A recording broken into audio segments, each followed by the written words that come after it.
ഈശോയുടെ സമാധാനം നമ്മുടെ ഹൃദയങ്ങളെ ഭരിക്കട്ടെ.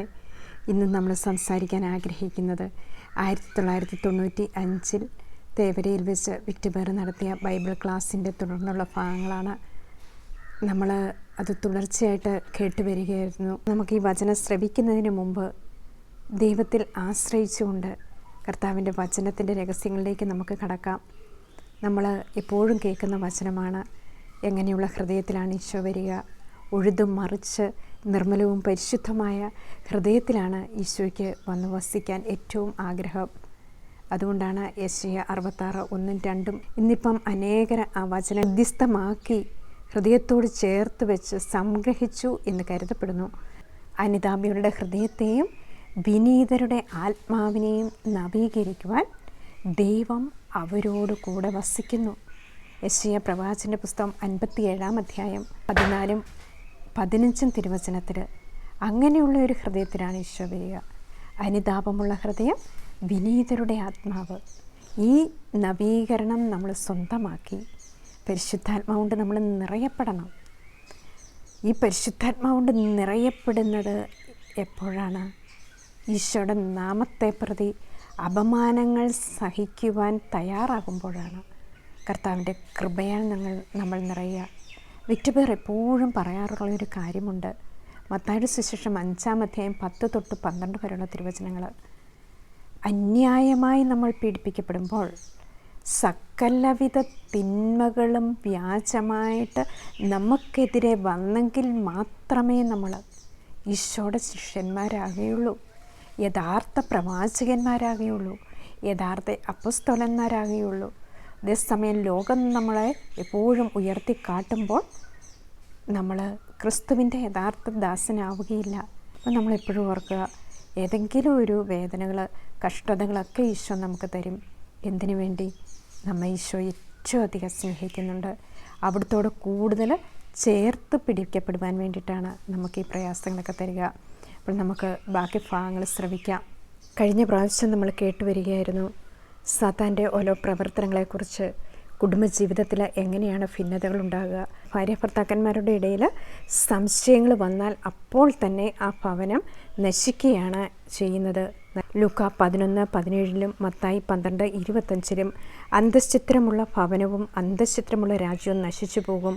സാത്താൻ വരുന്നത് തന്നെ നശിപ്പിക്കാൻ വേണ്ടിയാണ്. യോഹന്നാൻ 8:44 അവൻ നുണയനും നുണയുടെ പിതാവുമാണ്. സാത്താൻ്റെ നിർവചനം അപ്പോസ്തല പ്രവർത്തനം 13:10 അവൻ ആരിലും കയറും, അവൻ്റെ പ്രവർത്തനം അങ്ങനെയാണ്. എഫെസസ് 6:18 പ്രാർത്ഥനയിൽ നിരതരായിരുന്നാൽ നിങ്ങൾ രക്ഷ പ്രാപിക്കും. റോമ 12:11-12 പ്രാർത്ഥനയിൽ സ്ഥിരതയുള്ളവരായിരിക്കണം. പ്രാർത്ഥിക്കുമ്പോൾ ദൈവത്തെ മഹത്വപ്പെടുത്തണം. അതിരാവിലെ എഴുന്നേറ്റ് പ്രാർത്ഥിച്ചാൽ കൃപ ലഭിക്കും. പ്രഭാഷകൻ 32:14 രാവിലെ എഴുന്നേറ്റാൽ ഉടനെ റോമ 4:20 കൈകൾ ഉയർത്തി സ്തുതിക്കണം. സ്തുതിക്കുമ്പോഴാണ് വിശ്വാസം വർദ്ധിക്കുന്നത്. കുറച്ച് സമയം സ്തുതിച്ച് കഴിയുമ്പോൾ സ്തുതിപ്പ് ഭാഷാപരമായി മാറും. ഭാഷാപരം വരുമ്പോൾ നമ്മുടെ സ്വന്തം ആത്മാവിന് ശക്തി വരികയാണ് ചെയ്യുന്നത്. അല്ലെങ്കിൽ ആത്മീയ ശക്തി ഉണ്ടായിരിക്കുകയില്ല, ബുദ്ധിയിൽ നടക്കും. നമ്മൾ കഴിഞ്ഞ പ്രാവശ്യം കണ്ടു, ഭാര്യ ഭർത്താക്കന്മാരുടെ ഇടയിൽ സംശയങ്ങൾ ഉണ്ടാകുന്നത് സാത്താൻ്റെ പ്രവർത്തനമാണ്. ഇന്ന് നമുക്ക് ആ സാത്താനെക്കുറിച്ച് കുറേ കാര്യങ്ങൾ മനസ്സിലാക്കാൻ ശ്രമിക്കാം. കാരണം ഈ സാത്താൻ്റെ പ്രവർത്തനങ്ങളെക്കുറിച്ച് നമ്മൾ പറയുമ്പോൾ, നമ്മൾ കേൾക്കുമ്പോൾ നമ്മൾ ഒത്തിരി അസ്വസ്ഥരാകും. കാരണം അവൻ പലപ്പോഴും നമ്മുടെ അടുത്ത് പറഞ്ഞു തരും, പിശാചില്ല, സാത്താനില്ല, ഇതൊക്കെ നമ്മുടെ തോന്നലുകളാണ്. തീർച്ചയായിട്ടും നമ്മൾ മനസ്സിലാക്കണം, ഈശോ വന്നതിൻ്റെ ലക്ഷ്യം തന്നെ പിശാചിൻ്റെ പ്രവൃത്തികളെ നശിപ്പിക്കുന്നതിന് വേണ്ടിയാണ് ദൈവപുത്രൻ പ്രത്യക്ഷനായത്. ഈശോ വന്നതിൻ്റെ രഹസ്യം അതാണ്. 1 യോഹന്നാൻ 3:8 തിരുവചനത്തിൽ പറയുകയാണ്. അപ്പോൾ നമ്മൾ ഇതിനെക്കുറിച്ച് ധ്യാനിക്കുമ്പോൾ ഇതിൽ പറയുകയാണ്, അന്തശ്ചിത്രമുള്ള ഭവനവും അന്തശ്ചിത്രമുള്ള രാജ്യവും നശിച്ചു പോകും. സാത്താൻ വരുന്നത് തന്നെ നശിപ്പിക്കാൻ വേണ്ടിയാണ്. യോഹന്നാൻ്റെ സുവിശേഷം 8 അധ്യായം 44 അവൻ നുണയനും നുണയുടെ പിതാവുമാണ്. ഈശോ വ്യക്തമായിട്ട് പറയുന്നുണ്ട് സാത്താനെക്കുറിച്ച്. സാത്താൻ ആദ്യം മുതലേ നുണയനാണ്. അവൻ നുണയൻ്റെ പിതാവുമാണ് എന്നാണ് പറയുക.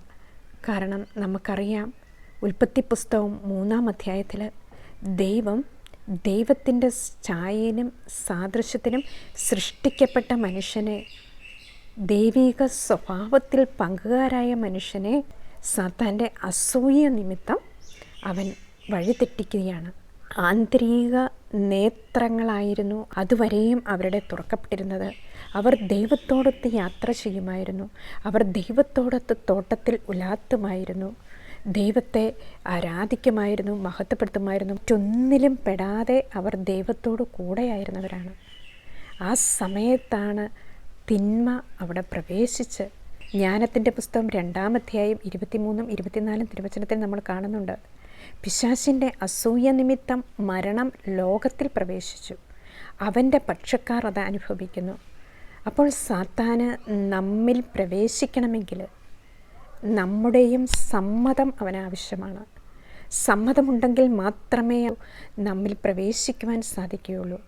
ഉൽപ്പത്തി പുസ്തകത്തിൽ നമ്മൾ കാണുന്നുണ്ട്, അവൻ കൗശലപൂർവം വന്ന് ചോദിക്കുന്നുണ്ട്, തോട്ടത്തിലെ ഏതെങ്കിലും വൃക്ഷത്തിൻ്റെ പഴം ഭക്ഷിക്കരുത് എന്ന് ദൈവം പറഞ്ഞിട്ടുണ്ടോ എന്നാണ് അവൻ ചോദിക്കുക. വളരെ തന്ത്രപൂർവം അവരെ കീഴ്പ്പെടുത്തുകയാണ്. അവർ അതിന് ആൻസർ കൊടുക്കുന്നുണ്ട്. വൃക്ഷങ്ങളുടെ എല്ലാ പഴം ഞങ്ങൾക്ക് കഴിക്കാം, എന്നാൽ തോട്ടത്തിൻ്റെ നടുവിലുള്ള മരത്തിൻ്റെ പഴം ഭക്ഷിക്കുകയോ തൊടുകയോ പോലും അരുതെന്ന് ദൈവം കൽപ്പിച്ചിട്ടുണ്ട്. അവൾ എല്ലാം സാത്താനോട് വിവരിച്ചു കൊടുക്കുകയാണ്. അപ്പോഴാണ് അവൻ സാത്താൻ്റെ അരൂപിയിലുള്ള ദുഷ്ടതയെ ഈ നമ്മുടെ ആദി മാതാപിതാക്കന്മാർക്ക് പങ്കുവെച്ചു കൊടുക്കുകയാണ്. കാരണം ദൈവം നന്മയായി വെച്ചിരുന്ന കാര്യം സാത്താൻ നേരെ തിരിച്ച് തിന്മയായിട്ട് അതാണ് സത്യം എന്ന് പറഞ്ഞുകൊണ്ട് അവർക്ക് മനസ്സിലാക്കി കൊടുക്കുകയാണ്. അതാണ് ഈശോ പറയുന്നത്, അവൻ നുണയനും നുണയൻ്റെ പിതാവുമാണ്. ഇവിടെ നമ്മൾ കാണുന്നുണ്ട് ഉൽപ്പത്തി പുസ്തകം 3-ാം അധ്യായം 4-ാം തിരുവചനത്തിൽ. അപ്പോൾ ഇതിൽ പറയാണ്, സർപ്പം സ്ത്രീയോട് പറഞ്ഞു, നിങ്ങൾ മരിക്കുകയില്ല, അത് തിന്നുന്ന ദിവസം നിങ്ങളുടെ കണ്ണുകൾ തുറക്കുമെന്നും നന്മയും തിന്മയും അറിഞ്ഞ് നിങ്ങൾ ദൈവത്തെ പോലെ ആകുമെന്നും ദൈവത്തിനറിയാം. ആ വൃക്ഷത്തിൻ്റെ പഴം ആസ്വാദ്യവും കണ്ണിന് കൗതുകകരവും അറിവേകാൻ കഴിയുമെന്നതിനാൽ അഭികാമ്യവും ആണെന്ന് കണ്ട് അവൾ അത് പറിച്ചു തിന്നു. ഭർത്താവിനും കൊടുത്തു, അവനും തിന്നു. ഉടനെ ഇരുവരുടെയും കണ്ണുകൾ തുറന്നു. തങ്ങൾ നഗ്നരാണെന്ന് അവർ അറിഞ്ഞു. അത്തിയിലകൾ കൂട്ടിത്തുന്നി അവർ അരക്കച്ചയുണ്ടാക്കി. ഇതിൽ നമ്മൾ കാണുന്നത് എന്താണ്?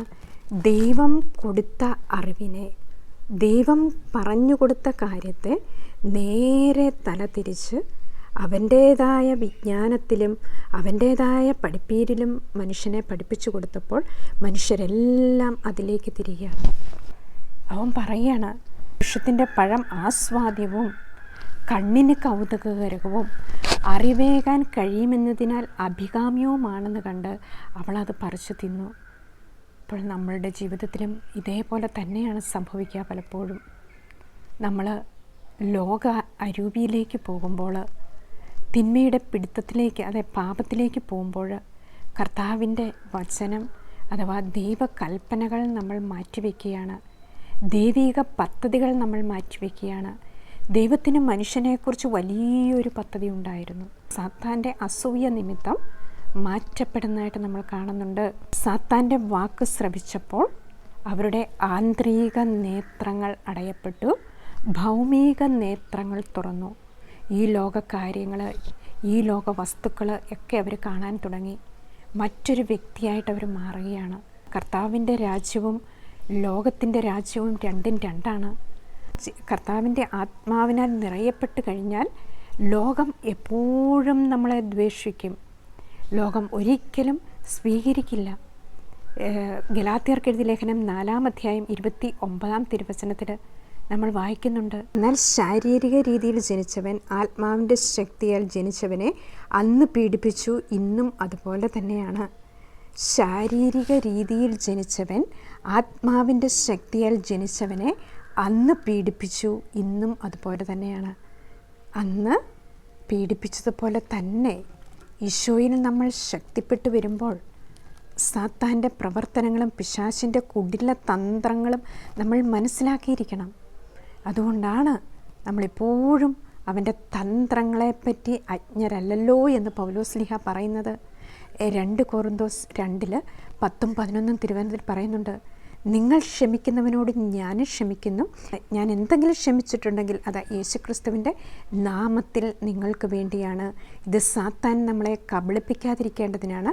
അവൻ്റെ തന്ത്രങ്ങളെപ്പറ്റി നമ്മൾ അജ്ഞരല്ലല്ലോ എന്നാണ് വിശുദ്ധ പൗലോസ്ലീഹ പറയുക. കാരണം അവൻ ഭയങ്കര തന്ത്രശാലിയാണ്. ഈ ആത്മാവിൻ്റെ രാജ്യത്തിലേക്ക് നമ്മൾ പ്രവേശിക്കുമ്പോഴാണ് ആ ആന്തരിക നേത്രങ്ങൾ നമുക്ക് തുറന്നു കിട്ടുക. പരിശുദ്ധാത്മാവിൻ്റെ ശക്തി നമുക്ക് ലഭിക്കുമ്പോഴാണ്. അതുവരെയും അവരുടെ ഉൽപ്പത്തി പുസ്തകം 3-ാം അധ്യായത്തിൽ നമ്മൾ കണ്ടു, അതുവരെയും അവർ ദൈവത്തിൻ്റെ കൂടെയായിരുന്നു. ആന്തരിക നേത്രങ്ങൾ അവരുടെ തുറക്കപ്പെട്ടതായിരുന്നു. അതിനുശേഷം ദൈവം അവരെ പുറത്താക്കുന്നതായിട്ട് നമ്മൾ കാണുന്നുണ്ട്. ജീവൻ്റെ വൃക്ഷത്തിലേക്ക് പോയി പറിച്ചു തിന്ന അമർത്യനാകാതിരിക്കാൻ വേണ്ടി, സാത്താൻ്റെ തിന്മയ്ക്ക് അവിടെ പ്രവേശിപ്പിക്കാതിരിക്കാൻ വേണ്ടി ദൈവം മനുഷ്യനെ പുറത്താക്കി. ഈ കഷ്ടതകൾ, ദുഃഖങ്ങൾ, കഷ്ടപ്പാടുകൾ ഒക്കെ വരുമ്പോൾ മനുഷ്യൻ എന്തു ചെയ്യും? ദൈവത്തെ വിളിച്ചപേക്ഷിക്കും. സത്യത്തിലും നീതിയിലേക്കും വരും മനുഷ്യൻ.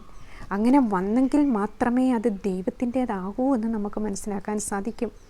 അല്ലെങ്കിൽ നമ്മളിൽ എപ്പോഴും അശുദ്ധി, പാപം, തിന്മകൾ എല്ലാം നമ്മളിലുണ്ടായിരിക്കും. ഇതെല്ലാം ശുദ്ധീകരിക്കപ്പെട്ട് നമ്മൾ വരുന്നതിന് വേണ്ടിയിട്ടാണ് അവിടുന്ന് നമ്മൾ കഷ്ടതയ്ക്ക് വിട്ടുകൊടുക്കുക. പീഡനം നമ്മൾ ഏൽക്കുമ്പോൾ അത്യുന്നതനായ ദൈവത്തെ നമ്മൾ വിളിച്ചപേക്ഷിക്കും. അതിനാണ് നമുക്കറിയാം. അതിനുശേഷം നമ്മൾ കാണുന്നുണ്ട് ഇസ്രായേൽ ജനത്തെ ദൈവം നയിക്കുന്നത്. 40 സംവത്സരങ്ങൾ അവരനേകം കഷ്ടതകളിലൂടെ കടന്നുപോയി. എന്തിനു വേണ്ടി? അത്യുന്നതനായ ദൈവത്തെ ആരാധിക്കാൻ വേണ്ടിയിട്ടാണ് അവരെ അത്രയും വലിയ കഷ്ടതകളിലൂടെ ദൈവം കടത്തിക്കൊണ്ട് പോയിട്ട് അവർക്ക് ദൈവം സീനായി മലയിൽ വെച്ച് ഈ ദൈവത്തിൻ്റെ പ്രമാണങ്ങൾ അവർക്ക് കൊടുക്കുകയാണ്. ശുദ്ധീകരിക്കപ്പെട്ട് കൊണ്ടുവന്നിട്ടാണ് ദൈവം അവർക്ക് ആ 10 പ്രമാണങ്ങൾ നൽകുക. നമുക്കറിയാം അവരുടെ ആ ഇസ്രായേൽ യാത്രയിൽ, ആ ഈജിപ്തിൽ നിന്ന് ഇസ്രായേലിലേക്ക് പുറപ്പെട്ടപ്പോൾ, യാക്കോബിൻ്റെ ഭവനം അന്യഭാഷ സംസാരിക്കുന്ന ജനതകളുടെ ഇടയിൽ നിന്ന് പുറപ്പെട്ടപ്പോൾ, യൂദ അവിടുത്തെ വിശുദ്ധ മന്ദിരവും ഇസ്രായേൽ അവിടുത്തെ സാമ്രാജ്യവുമായി എന്ന് സങ്കീർത്തനം 113 തൊട്ടുള്ള വചനത്തിൽ നമ്മൾ കാണുന്നുണ്ട്. ആ ഒരു പുറപ്പാടിൻ്റെ യാത്ര നമ്മൾ കാണുമ്പോൾ അനേകർ അതിൻ്റെ അകത്തൊന്ന് കൊഴിഞ്ഞു പോകുന്നുണ്ട്. കാനാൻ ദേശം കാണാൻ സാധിക്കാതെ. എന്നിട്ടാണ് കർത്താവ് സീനായി മലയിൽ വെച്ച് ആ 10 പ്രമാണങ്ങൾ കൊടുത്തത്. ഇതേ വചനങ്ങൾ തന്നെയാണ് അവിടുന്ന് നമ്മോട് സംസാരിക്കുന്നത്. ഈ കൽപ്പനകളിലേക്ക് തിരിച്ചു വരിക, ക്രിസ്തുവിൻ്റെ വചനത്തിലേക്ക് നമ്മൾ തിരിച്ചു വരിക, അതിലൂടെ ദൈവിക സ്വഭാവത്തിൽ പങ്കുകാരാകുക. അതുകൊണ്ടാണ് ദൈവപുത്രനെ അവിടുന്ന് അയച്ചത്. നമുക്കറിയാം, ഉൽപ്പത്തി പുസ്തകം 3-ാം അധ്യായം 15-ാം തിരുവചനത്തിൽ ദൈവത്തിൻ്റെ ആദ്യത്തെ വചനപ്രഘോഷണം അവിടെ നടക്കുന്നുണ്ട്. സ്വപുത്രനെ അയക്കുന്നതിനെക്കുറിച്ചും പരിശുദ്ധ മറിയത്തിലൂടെ പുതിയ ഒരു ഹവ്വ ഉണ്ടാകുന്നതിനെക്കുറിച്ചും ഒക്കെ പിതാവായ ദൈവം അവിടെ പ്രഘോഷിക്കപ്പെടുന്നുണ്ട്. ക്രിസ്തുവിലൂടെയാണ് നമുക്കെല്ലാം പുതിയ മനുഷ്യനാക്കി മാറ്റിയത്.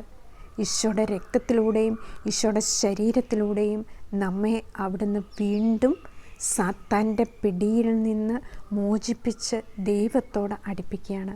അതാണ് നമ്മുടെ ദൈവം. കരുണയുടെ ദൈവമാണ്. എപ്പോഴും മനുഷ്യൻ്റെ പിന്നാലെ മനുഷ്യന് ദൈവം സ്വാതന്ത്ര്യം കൊടുത്തു. പക്ഷേ അവനത് പലപ്പോഴും ദുർവിനിയോഗിക്കുന്നുണ്ട്.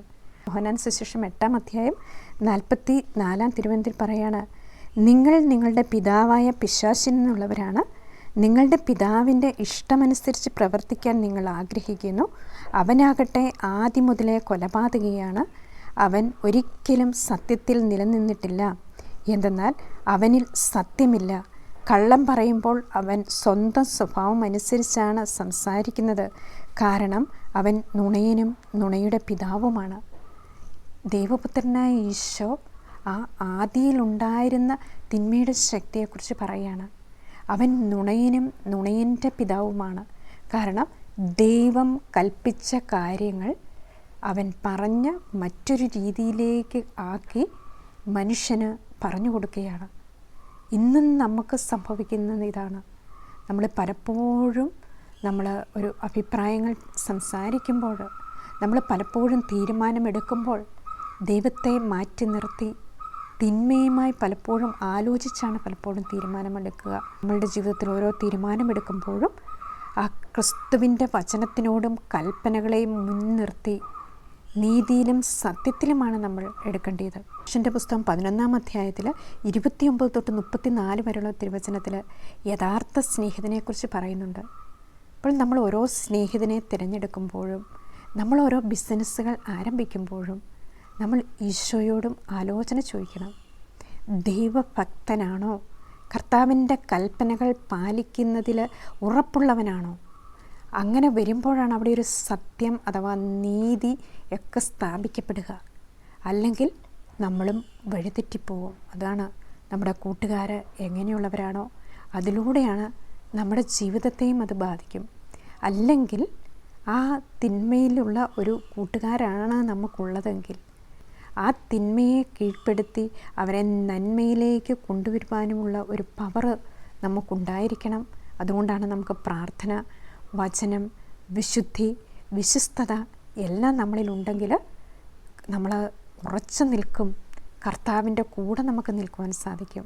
അതുപോലെ തന്നെ നമ്മൾ കേട്ടു അപ്പോസ്തല പ്രവർത്തനം 13-10 വാക്യം. പൗലോസ്ലീഹ പരിശുദ്ധാത്മാവിനാൽ നിറഞ്ഞ് ഒരു വ്യക്തിയെ വിളിക്കുന്നുണ്ട്.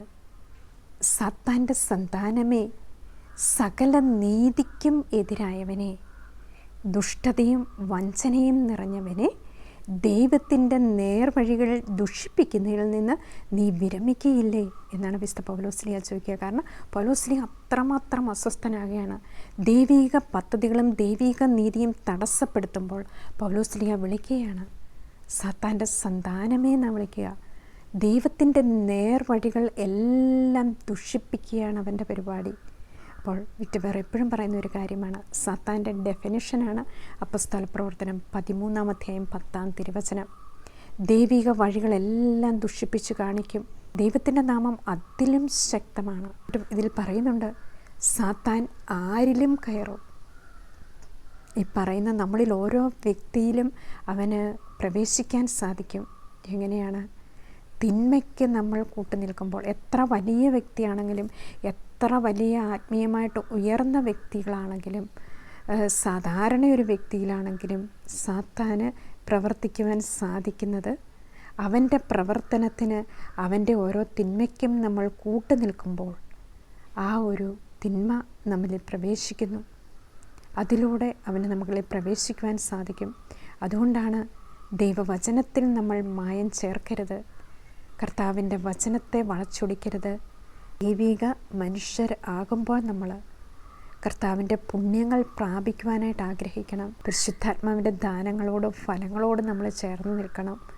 അതിലൂടെ അനേകർക്ക് മാർഗദർശിയാകുവാനും സാത്താൻ്റെ കുടിലതന്ത്രങ്ങളെ തകർത്തുകൊണ്ട് അവൻ്റെ എല്ലാ പ്രവർത്തനങ്ങളെയും മാറ്റിവെക്കുവാനും നമുക്ക് സാധിക്കും. അതുകൊണ്ടാണ് ഈശോ പറയുന്നില്ലേ, നന്മ പ്രവർത്തിച്ചുകൊണ്ട് മൂഢരായ മനുഷ്യരുടെ അജ്ഞതയെ നമ്മൾ നിശബ്ദരാക്കണം എന്നാണ് പൗലോസ്ലീഹ പറയുക. തിന്മ പറഞ്ഞുണ്ടാക്കുമ്പോൾ അതിനെ പൂർണ്ണമായിട്ടും മൂടിക്കളയുവാനായിട്ട് ദൈവത്തിൻ്റെ പ്രകാശത്തിന് സാധിക്കും. അപ്പോൾ ഒരിക്കലും നമ്മൾ സാത്താനെ ഭയപ്പെടരുത്. അവന് ഒന്നും ചെയ്യാൻ സാധിക്കില്ല എന്ന് നമ്മൾ മനസ്സിലാക്കുക. കാരണം ഈശോ സർവശക്തനാണ്, ദൈവം സർവവ്യാപിയാണ്. ആ സർവശക്തനായ ദൈവത്തോട് കൂടെ നമ്മളായിരിക്കുമ്പോൾ അവൻ്റെ മേലുള്ള അധികാരം കർത്താവ് നമുക്ക് തരുന്നുണ്ട്. ഈശോ പറയുന്നുണ്ട്, സാത്താൻ്റെ എല്ലാ പ്രവർത്തനങ്ങളെയും ചവിട്ടി നടക്കുവാനുള്ള അധികാരം ദൈവത്തിൻ്റെ ശിഷ്യന്മാർക്ക് കൊടുക്കുന്നത് നമ്മൾ കാണുന്നുണ്ട്. എപ്പോഴാണ്? ഈശോയുടെ കൂടെ ആയിരിക്കുമ്പോൾ. തന്നോട് കൂടെ ആയിരിക്കുവാനും പ്രസംഗിക്കാൻ അയക്കാനും പിശാചുക്കളെ ബഹിഷ്കരിക്കുവാനും എല്ലാം ഈശോ അനുവാദം കൊടുക്കുന്ന എപ്പോഴാണ്? തൻ്റെ ശിഷ്യരായി തിരഞ്ഞെടുക്കപ്പെടുമ്പോൾ. മർക്കോസ് 3:13-14 നമ്മൾ കാണുന്നുണ്ട്. അപ്പോൾ നമ്മളെല്ലാം ക്രിസ്തു ശിഷ്യരായി അവിടുന്ന് തിരഞ്ഞെടുത്താണ്. നമ്മളൊരിക്കലും സാത്താനെയോ അവൻ്റെ പ്രവർത്തനങ്ങളെയോ ഭയപ്പെടരുത്. അതിനാണ് നമുക്ക് പൗലോസ്ലീഹ പറയുന്നത്, ജ്ഞാനം, വിവേകം, ആത്മശക്തി, ആത്മനിയന്ത്രണം, ഇങ്ങനെ ഈ പുണ്യങ്ങളെല്ലാം വന്നു കഴിയുമ്പോൾ അവൻ്റെ കുടിലതന്ത്രങ്ങളെ മനസ്സിലാക്കുവാനുള്ള കൃപ അവിടെ നമുക്ക് തരും. അതുകൊണ്ടാണ് യാക്കോബ് 3:2 പറയുന്നുണ്ട്, നാവിനെ നിയന്ത്രിക്കുമ്പോൾ സാത്താന് അധികം പ്രവർത്തിക്കാൻ സാധിക്കുകയില്ല. നമ്മുടെ നാവിൽ നിന്ന് പുറപ്പെടുന്ന ഓരോ വാക്കുകളും എടുത്തുകൊണ്ട് അവൻ പല രൂപത്തിൽ കൊണ്ടുപോയി പ്രവർത്തിക്കും. അപ്പോൾ നിശബ്ദത പാലിക്കുമ്പോൾ പല അവസരങ്ങളിലും നമ്മൾ നാവിനെ നിയന്ത്രിക്കുമ്പോൾ, നമ്മൾ കുറ്റങ്ങൾ പറയാതിരിക്കുമ്പോൾ ഒക്കെ അവന് ഒന്നും ചെയ്യാൻ സാധിക്കാതെ വരികയാണ്. അവനധികം പ്രവർത്തിക്കാൻ സാധിക്കുകയില്ല.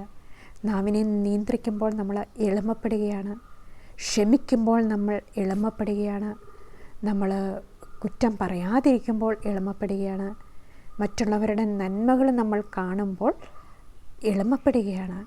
അപ്പോൾ എല്ലാം ഈശോ വളരും, തിന്മ താഴും. നമ്മളിൽ ഇതെല്ലാം നേരെ തിരിച്ചാൽ നമ്മളിൽ വരുന്നുവെങ്കിൽ ഈശോ നമ്മളിൽ നിന്ന് പോവുകയും സാത്താൻ നമ്മളിൽ വളരുകയും ചെയ്യും. അതുകൊണ്ടാണ് നമ്മൾ കൂടുതൽ നന്മ, എവിടെ നന്മയുണ്ടോ അവിടെ ഈശോയുണ്ട്, എവിടെ പരിശുദ്ധിയുണ്ടോ അവിടെ ഈശോയുണ്ട്. അതുകൊണ്ട് നമ്മൾ ആ നന്മയെ മുറുകെ പിടിക്കുവാൻ കർത്താവിനോട് നമുക്ക് പ്രാർത്ഥിക്കാം. അതുപോലെ തന്നെ യെശയ്യാ പ്രവാചകൻ്റെ പുസ്തകം 50-ാം അധ്യായം 10-ാം തിരുവചനത്തിൽ ഒരു വചനം പറയുന്നുണ്ട്: നിങ്ങളിൽ ആരാണ് കർത്താവിനെ ഭയപ്പെടുകയും അവിടുത്തെ ദാസൻ്റെ വാക്ക് അനുസരിക്കുകയും ചെയ്യുന്നത്? പ്രകാശമില്ലാതെ അന്ധകാരത്തിൽ നടന്നിട്ടും കർത്താവിൻ്റെ നാമത്തിൽ ആശ്രയിക്കുകയും തൻ്റെ ദൈവത്തിൽ അഭിമാനം കൊള്ളുകയും ചെയ്യുന്നവൻ തന്നെ. ആരാണ് കർത്താവിനെ ഭയപ്പെടുകയും അവിടുത്തെ വചനം അനുസരിക്കുകയും ചെയ്യുക? പ്രകാശമില്ലാതെ അന്ധകാരത്തിൽ നടന്നിട്ടും തൻ്റെ ദൈവമായ കർത്താവിൽ പ്രത്യാശ വയ്ക്കുന്നവനാണ്. പ്രകാശമില്ലാതെ അന്ധകാരത്തിൽ നടക്കുക എന്ന് പറഞ്ഞാൽ ചില അവസരങ്ങളിൽ ഈശോയിൽ വന്ന വ്യക്തികൾക്ക് വളരെയേറെ പീഡകളിലൂടെ കടന്നു പോകേണ്ടി വരും. സത്താനാൽ പരീക്ഷിക്കപ്പെടും. ദൈവിക സാന്നിധ്യമില്ലാത്ത അവസ്ഥകളുണ്ടാകും, നിരാശകളുണ്ടാകും, മാനസിക വേദനകളുണ്ടാകും. ഈ സമയത്തൊക്കെ കർത്താവിൻ്റെ മക്കൾ കർത്താവിൽ ആശ്രയിക്കുക, കർത്താവിനെ ഭയപ്പെടുക, ദൈവത്തോട് കൂടുതൽ കൂടുതൽ കൂടുതൽ അടുക്കാനായിട്ട് ശ്രമിക്കുക ഒക്കെ ചെയ്യുമ്പോൾ സാത്താനും അവൻ്റെ കുടിലതന്ത്രങ്ങളും നമ്മളെ ഉപേക്ഷിച്ച് വിട്ടുപോകും. കാരണം നമ്മൾ ഈശോയിൽ ആശ്രയിക്കുമ്പോൾ നമുക്കൊന്നുമില്ലെങ്കിലും നമ്മുടെ ആ പ്രാർത്ഥന നമ്മൾ തുടർന്നു കൊണ്ട് പോകുമ്പോൾ ചിലപ്പം നമുക്ക് അനുഭവമില്ലായിരിക്കാം, ചിലപ്പം നമുക്ക് പല വിചാരങ്ങളുണ്ടായിരിക്കാം, ചില സമയത്ത് നമുക്ക് മടിയായിരിക്കാം. ഇതിനെയൊക്കെ തരണം ചെയ്തുകൊണ്ട് നമ്മൾ നമ്മുടെ അനുദിന ജീവിതത്തിലെ പ്രാർത്ഥനകളും വചനം വായനകളും എല്ലാം നമ്മൾ തുടർന്നു കൊണ്ട് പോകുമ്പോൾ ഒരിക്കലും തിന്മയ്ക്ക് അവിടെ പ്രവേശിക്കുവാൻ സാധിക്കുകയില്ല. അതുകൊണ്ടാണ് ആരാണ് കർത്താവിനെ ഭയപ്പെടുകയും അവിടുത്തെ നാമത്തിൽ ആശ്രയിക്കുകയും ചെയ്യുന്നത്? പ്രകാശമില്ലാതെ വരുമ്പോൾ കർത്താവായ ഈശോ ആ കുരിശിൽ കിടന്ന് പിടയുമ്പോഴും പിതാവായ ദൈവം ഉപേക്ഷിക്കുന്നതായിട്ട് ഈശോയ്ക്ക് അനുഭവപ്പെടുന്ന ഒരു സംഭവം നമ്മൾ കാണുന്നുണ്ട്. ഈശോ ദൈവത്തോട് ചോദിക്കുന്നുണ്ട്: എൻ്റെ ദൈവമേ, എൻ്റെ ദൈവമേ, എന്തുകൊണ്ട് നീ എന്നെ ഉപേക്ഷിച്ചു? സങ്കീർത്തനത്തിൻ്റെ പുസ്തകം 22-ാം അധ്യായത്തിൽ 1-ാം വാക്യത്തിൽ പറയുന്നുണ്ട്. ആ സങ്കീർത്തനങ്ങൾ എടുത്ത് ഈശോ ചോദിക്കുകയാണ്: എന്തുകൊണ്ട് നീ എന്നെ ഉപേക്ഷിച്ചു? കാരണം ഈ തിന്മയെല്ലാം ഈശോയെ വന്ന് ചുറ്റിക്കഴിഞ്ഞപ്പോൾ, ഈശോയെ വന്ന് പൊതിഞ്ഞു കഴിഞ്ഞപ്പോൾ ദൈവിക സാന്നിധ്യം സാധിക്കാതിരുന്നപ്പോഴാണ് ഈശോ പിതാവായ ദൈവത്തെ വിളിച്ച് കരയുന്നത്. 2 കൊരിന്ത്യർ 5-ാം അധ്യായം 21-ാം തിരുവചനത്തിൽ നമ്മൾ വായിക്കുന്നുണ്ട്: പാപം അറിയാത്തവനെ ദൈവം നമുക്ക് വേണ്ടി പാപമാക്കി മാറ്റി. ദൈവം നമുക്ക് വേണ്ടി പാപമാക്കി മാറ്റിയവനാണ് ഈശോ. പാപം അറിയാത്ത കർത്താവിനെ, പാപം അറിയാത്ത ദൈവത്തെ മനുഷ്യകുലത്തിന് വേണ്ടി ആ പാപഭാരം മുഴുവൻ ചുമത്തി പാപമാക്കി മാറ്റി. ആ ക്രിസ്തു ദൈവത്തിൽ പരിപൂർണമായിട്ട് ആശ്രയിച്ചു. പിതാവിൻ്റെ ഹിതം നിറവേറ്റുവാൻ വേണ്ടി ഈശോ കരഞ്ഞ് പ്രാർത്ഥിക്കുന്നുണ്ട്: എൻ്റെ പിതാവേ, കഴിയുമെങ്കിൽ ഈ പാനപാത്രം എന്നിൽ നിന്ന് എടുക്കപ്പെടണമേ, എങ്കിലും എൻ്റെ ഇഷ്ടമല്ല അങ്ങയുടെ ഇഷ്ടം നിറവേറട്ടെ എന്ന് ഈശോ പറയാം. ലൂക്കായുടെ സുവിശേഷം 22-ാം അധ്യായത്തിൽ 42 തൊട്ട് 44 വരെയുള്ള വചനത്തിൽ നമ്മൾ വായിക്കുന്നു. അങ്ങനെ പിതാവിൻ്റെ ഹിതത്തിന് പരിപൂർണമായിട്ട് കീഴ്വഴങ്ങിയ ഈശോ നമുക്കെല്ലാവർക്കും മാതൃകയാണ്. തിന്മയെ കീഴ്പ്പെടുത്തുവാൻ നമ്മളിപ്പോൾ കണ്ടു. പിശാചിൻ്റെ ഡെഫിനിഷൻ എന്താണെന്ന് കണ്ടു. അവൻ നുണയനും നുണയൻ്റെ പിതാവുമാണെന്ന് കണ്ടു. അതിലെ തിരിച്ച് നന്മയാക്കി മാറ്റി ഒരു നിർമ്മല മുകുളമായി മാറുവാനാണ് ഈ ഓരോ തലമുറയിലും കർത്താവ് നമ്മളെ ഓരോരുത്തരെയും വെച്ചിരിക്കുക. മാമോദീസ സ്വീകരിച്ച ദൈവത്തിൻ്റെ മകനും മകളുമായി തീർന്ന നമ്മുടെ ഓരോരുത്തരുടെയും ദൗത്യമാണ് ഈ സത്യത്തെ സംരക്ഷിക്കുക, ഈ സത്യത്തെ കാത്തു സൂക്ഷിക്കുക എന്നുള്ളത്. അപ്പോൾ നമുക്കെല്ലാവർക്കും ആ കർത്താവിൻ്റെ കരുണയ്ക്ക് വേണ്ടി അവൻ്റെ എല്ലാ കുടില തന്ത്രങ്ങളെയും തകർത്തുകൊണ്ട് വിശുദ്ധവും നിർമ്മലവുമായ ഒരു ഹൃദയം സൂക്ഷിക്കുവാനും സത്യത്തെ നിലനിർത്തുവാനും വിശുദ്ധ പൗലോസ്ലീഹ പറയുന്നുണ്ട്. 2 കൊറിന്തോസ് 13:5 സത്യത്തിന് വേണ്ടിയല്ലാതെ സത്യത്തിനെതിരായിട്ട് ഒന്നും ചെയ്യുവാൻ എനിക്ക് സാധിക്കില്ല. സത്യത്തിന് വേണ്ടിയല്ലാതെ സത്യത്തിന് എതിരായിട്ട് ഒന്നും ചെയ്യുവാൻ സാധിക്കില്ല എന്ന് പൗലോസ്ലീഹ പറയുമ്പോൾ ആ സത്യദൈവത്തെ ഉയർത്തി കാണിക്കുകയാണ് അദ്ദേഹം. അപ്പോൾ നമ്മുടെ ജീവിതത്തിലും ഈ സത്യത്തിന് വില കൊടുക്കുവാൻ, നീതിക്ക് വില കൊടുക്കുവാൻ, നന്മയ്ക്ക് വില കൊടുക്കുവാൻ, കരുണയുള്ളവരായിരിക്കുവാൻ നമുക്ക് പ്രാർത്ഥിക്കാം. ഇന്ന് നമ്മൾ കേട്ട വചനത്തെക്കുറിച്ച് കൂടുതൽ ആഴത്തിൽ ധ്യാനിക്കുവാൻ പരിശുദ്ധ മറിയത്തിൻ്റെ മധ്യസ്ഥം നമുക്ക് യാചിക്കാം. പുസ്തകം 3-15 നമ്മൾ വായിക്കുന്നു, പിതാവായ ദൈവത്തിൻ്റെ വാഗ്ദാനമാണ് പരിശുദ്ധ മറിയത്തെ. ആ മറിയത്തിലൂടെ ദൈവപുത്രന് ജന്മം നൽകി തിന്മയുടെ ശക്തിയുടെ തല തകർത്ത സർവശക്തനായ ദൈവത്തിൻ്റെ അമ്മയാണ് പരിശുദ്ധ മറിയം. ആ മറിയത്തിൻ്റെ മധ്യസ്ഥം ക്രൈസ്തവരായ നമ്മുടെ ജീവിതത്തിൽ ഇപ്പോഴും ഉണ്ടായിരിക്കണം. പ്രത്യേകിച്ച് അവൻ്റെ കുടില തന്ത്രങ്ങളെ മനസ്സിലാക്കുവാനും അവനെയും സാത്താനെയും അവൻ്റെ പ്രവർത്തനങ്ങളെയും പരിപൂർണമായിട്ട് വെറുത്തുപേക്ഷിക്കുവാനും കൃപ തരണമേ എന്നും പരിശുദ്ധ മറിയത്തോട് നമുക്ക് യാചിക്കാം. ദൈവം തരുന്ന അനുഗ്രഹങ്ങൾ, ദൈവം തരുന്ന വേദനകൾ, കഷ്ടതകൾ ഒക്കെ നമ്മുടെ ശുദ്ധീകരണത്തിനാണ് എന്നുള്ള ആ സത്യം നമ്മൾ മനസ്സിലാക്കി ആ വേദനകളെ സ്നേഹത്തോടും സമാധാനത്തോടും സന്തോഷത്തോടും കൂടി നമ്മൾ സ്വീകരിച്ചുകൊണ്ട് കൂടുതൽ എളിമപ്പെടുവാൻ നമ്മളങ്ങനെ ആ വേദനകളെ നിർമ്മല ഹൃദയത്തോടെ സ്വീകരിക്കുമ്പോൾ തിന്മയ്ക്ക് അവിടെ പ്രവേശിക്കുവാനോ മുറുമുറുപ്പിനോ അസൂയയ്ക്കോ അതുപോലെ തന്നെ വിദ്വേഷത്തിനോ വൈരാഗ്യത്തിനോ അവിടെ ഇടം കൊടുക്കാതെ അത് നന്മയാക്കി മാറ്റുവാൻ കർത്താവ് നമ്മളെ സഹായിക്കും. കാരണം നമ്മുടെ ദൈവം സർവശക്തനാണ്. ഏത് ദുഷ്ടതയുടെയും കെട്ടുകൾ പൊട്ടിക്കുവാൻ ശക്തനാണ് നമ്മുടെ ദൈവം. ആ കർത്താവിനോട് നമുക്ക് മധ്യസ്ഥം വഹിക്കുവാൻ പരിശുദ്ധ മറിയത്തോട് നമുക്ക് യാചിക്കാം. ഈശോമിശിഹായുടെ വാഗ്ദാനങ്ങൾക്ക് ഞങ്ങൾ യോഗ്യരാകുവാൻ സർവേശ്വരൻ്റെ പരിശുദ്ധ ദൈവമാതാവേ ഞങ്ങൾക്ക് വേണ്ടി പ്രാർത്ഥിക്കണമേ. ആമേൻ. ഈശോമിശിഹായ്ക്ക് സ്തുതിയായിരിക്കട്ടെ.